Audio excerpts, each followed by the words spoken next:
If you're dealing with chronic groin pain that limits your ability to enjoy life and carry out daily tasks, that might be a sign it's time to consider hip replacement surgery. It's affecting whether the things you're able to do.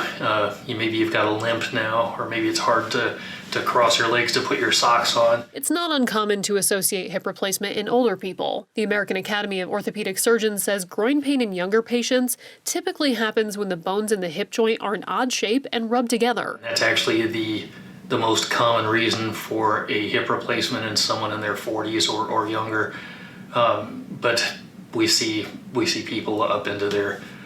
The oldest person I've ever done a hip replacement on was 88. The anterior approach isn't for everyone. Some patients may need to take extra steps to actually be eligible for the surgery. A little harder to do the surgery is if your BMI is over 40, and that's actually, there are a lot of studies that show that the risk of infection and the risk of wound complications after a surgery, if your BMI is higher than that, are much higher. So because of that, we would like, and insurance companies have started to require, that people have their BMI below 40. Although anterior hip replacements aren't new in the medical world, technological advances like curved tools make the century-old surgery far safer for everyone involved. Not having to disrupt muscle, and people seem to recover quicker from it and get back to, especially if someone needs to get back to work really quickly after a hip replacement, this is really a great way to go. Surgeons don't need to wait for the patient to be up and moving to look at the implant. We can make sure before we leave the operating room that your components are in the right position